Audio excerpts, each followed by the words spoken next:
सर्वेभ्यः नमो नमः।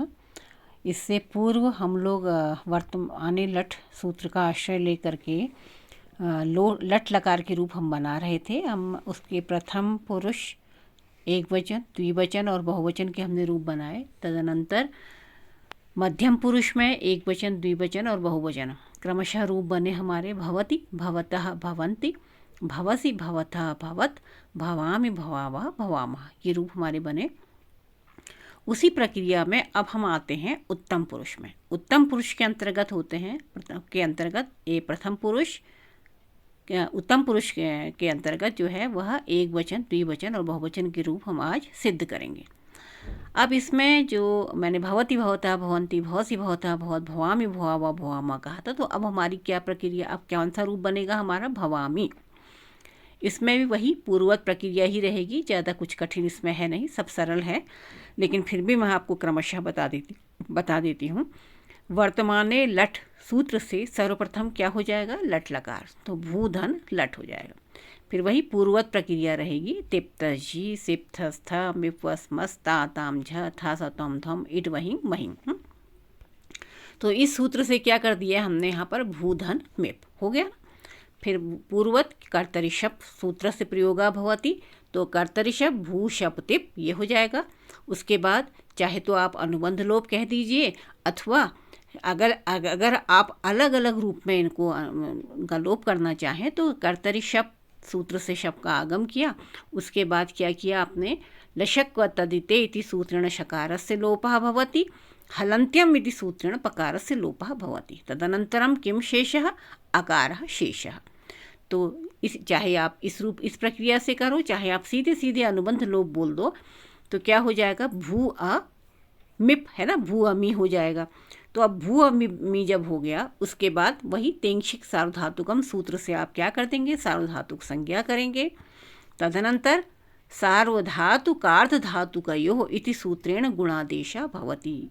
फिर क्या हो जाएगा? गुणादेश हो जाएगा। जब गुणादेश हो जाएगा तो क्या होगा? तो गुणादेश हो गया तो क्या हो जाएगा? भो अ मी, एचो अयवायावा सूत्र से भवमी बन जाएगा। अब जब भवमी बना तो यहाँ तक की तो प्रक्रिया आपको समझ में आ गई होगी, क्योंकि ये सूत्र पहले भी हमारे प्रयुक्त हुए हैं। अब उससे आगे बढ़ने के लिए हम एक नवीन सूत्र यहाँ पर लाएंगे। वह सूत्र है अतो दीर्घो यङि। अतो दीर्घो यङि। अतो अंगस्य, इसकी वृत्ति है अतो अंगस्य दीर्घो यङादौ सार्वधातुके। अर्थ क्या हुआ इसका? अर्थात यंग प्रत्याहार, यङादौ कहा है ना, यङि कहा गया है यहाँ पर, तो यङादौ अर्थात यंग प्रत्याहार जिसके आदि में हो। अतो यङि अतो दीर्घो, ऐसे सार्वधातुक संज्ञक प्रत्यय जब आगे रहते हैं तो अदंत अंग को क्या हो जाता है? दीर्घ हो जाता है। समझ गए? तो अतो अंगस्य दीर्घो यङादौ सार्वधातुके, इस वृत्ति के आधार पर यंग प्रत्याहार जिसके आदि में हो, ऐसे सार्वधातुक संज्ञक, अभी आपने सार्वधातुकार धातु के सूत्र से गुणादेश किया था, उससे पहले तिंशित सार्वधातुकम सूत्र से सार्वधातुक संज्ञा की थी, तो उसमें क्या हो गया आपका? सार्वधातुक संज्ञा प्रत्यय मिल गया, तो अदंत अंग को दीर्घ हो जाता है। तो अगर इस सूत्र के आधार पर हम अवलोकन करें तो देखिए कि भव मी यहाँ पर हो रहा है ना, भ अव अमी, तो भव मी में जो है, तो भ में भकार जो है उसमें आकार मिला दीजिए, भव हो जाएगा। और फिर उसके बाद ये जो व में अ है, वहाँ पर जब व में अ हमने कर दिया तो फिर उसके बाद क्या होगा? भवमी, ये बन गया। तो अब अदंत अंग कौन है इसमें? देखिए व में जो अ है वो अदंत अंग है, तो अदंत अंग को क्या हो जाएगा? दीर्घादेश हो जाएगा। अब जब दीर्घादेश हो गया तो क्या बन जाएगा आपका? भवामी। तो मैं समझती हूँ कि ये आपको समझ में आ गया होगा। फिर से हम इसे देख लेते हैं। तो भवामी रूप हमने बनाना है, तो भवामी में सर्वप्रथम वर्तमाने लट सूत्र से लट लकार होगा। तिप्तझी सिप्थस्थ, इस संपूर्ण सूत्र से लट के स्थान पर मेप आदेश हो जाएगा। फिर कर्तरि शप सूत्र से कर्तरि शप का आगम करेंगे। अनुबंध लोप अगर कहना चाहें तो अनुबंध लोप हो जाएगा, तो भू अमी हो जाएगा। अगर अनुबंध लोप नहीं करते हैं, अलग अलग करते हैं, तो लशक व तदिते इति सूत्रेण शकारस्य तथा हलन्त्यम इति सूत्रेण पकारस्य लोपः भवति। शकार और पकार का लोप हो जाएगा, तो भू अमी ये शेष रहेगा। फिर आगे बढ़ेंगे, तेंशिक सार्वधातुकम सूत्र से सार्वधातुक संज्ञा हो जाएगी, हैं। सार्वधातुक आर्धातुकयों से गुणादेश हो जाएगा, एचो अयवा यावा से अवादेश होगा। तो फिर फलतः क्या मिलेगा, हमें क्या प्रक्रिया मिलेगी, भवमी। फिर उसके बाद अतो दीर्घो यंगी, इस सूत्र से अदंत अंग को दीर्घादेश होकर के भवामी रूप संपन्न होगा। ठीक है, अब उस ये आ गया होगा। अब आगे बढ़ते हैं, यानी ये कहाँ का था, उत्तम पुरुष। उत्तम पुरुष जो है, उत्तम पुरुष में एक वचन का ही रूप था। अब उत्तम पुरुष का द्विवचन देखते हैं, तो द्विवचन में रूप बनता है भवावह। तो भवावह जब बना तो इसमें वही प्रक्रिया है, वर्तमाने लट से लट लकार कर देंगे, तो भू धन लट हो गया। तिप्त जी सिप थस्थ मिप वस मस ता ताम झ था सथम धम इट वहिंग महिंग। अब यहाँ पर देखिए, तिप्त जी सिप थस्थ मिप वस वस प्रत्यय आया, तो भू धन वस हो गया। इसके बाद वही प्रक्रिया, कर्तरी शब्द सूत्र से शब्द का आगम आपने किया, और अनुबंध लोप कहिए, चाहे शकार और प्रकार की संज्ञा कहिए, तो भूआ वस हो जाएगा। फिर तेंशिक सार्वधातुकम सूत्र से आप सार्वधातुक संज्ञा करेंगे। फिर सार्वधातुक आर्धातुकयों से गुणादेश हो जाएगा, एचो अयवा यावा से ओ को अवादेश होगा। जब ये प्रक्रिया हो जाएंगी तो क्या सिद्धि होगी, क्या हमारे समक्ष आएगा शब्द, ये इस प्रकार से आ जाएगा, क्या, भ अव अ वस। ठीक, अब ये जो अतो दीर्घो यंगी सूत्र जो है, जो कि हमने पहले पढ़ा था, यही सूत्र यहाँ पर भी लग जाएगा। तो क्या करेगा, अतो दीर्घो यंगी, वही अदंत अंग को, ये जो अ में जो है ना, अ में जो अ है, वो में जो अ है, वो में जो अ है, इसको क्या कर देंगे, दीर्घादेश कर देंगे। जो वो और अ है, इसको दीर्घादेश हो जाएगा, तो क्या बन जाएगा हमारा यहाँ पर भवावस। ये भवावस बन गया। अब भवावस बनने के बाद सकार है यहाँ पर, या तो आप सकार स्थाने विसर्गादेशा कह दीजिए, अथवा आप ऐसे भी इसको कह सकते हैं कि सस युषोरु इति सूत्रेण सकार स्थाने रुआदेशा भवति, उकारस्य लोपः भवति, उपदेशीय जनुनासिक इति सूत्रेण रकारशेषः खर्वसानयोः विसर्जनीयः इति सूत्रेण रकारस्थाने विसर्गादेशः भवति।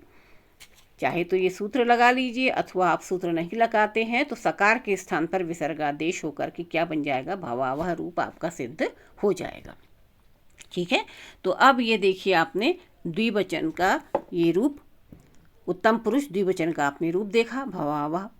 अब आता है जो उत्तम पुरुष का बहुवचन का रूप बनता है, भवामह।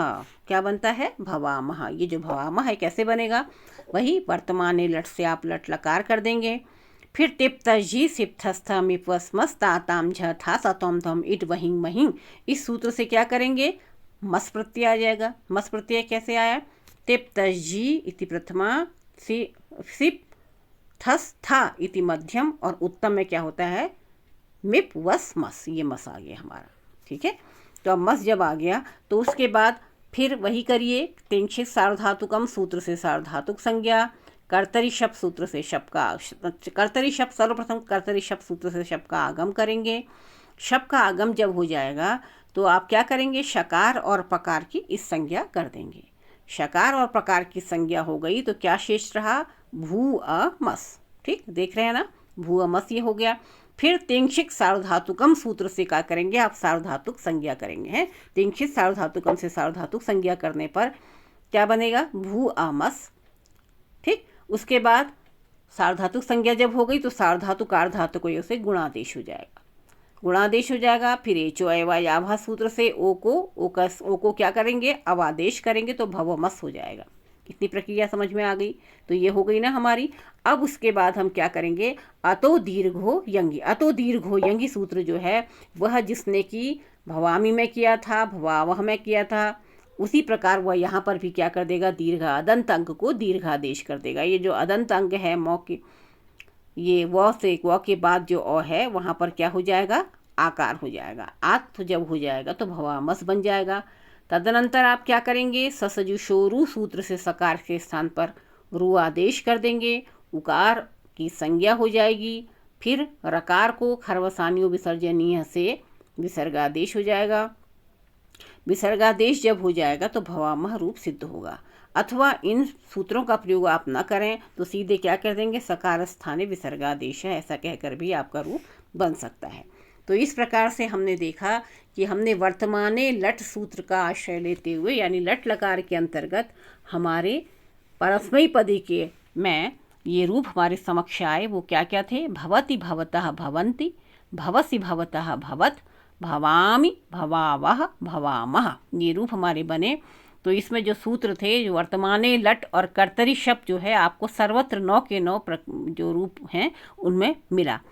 और इसी प्रकार से तेंशिक सार्वधातुकम, सार्वधातुकार्धातुकयोः और एचो एवयाव भी सभी में हमें मिला। उसके बाद जहाँ पर सकार को विसर्गादेश करना था वहाँ पर सकार स्थाने विसर्गादेश आपने कहा, और जहाँ पर नहीं था वहाँ पर आपने वैसे ही उसको ले लिया।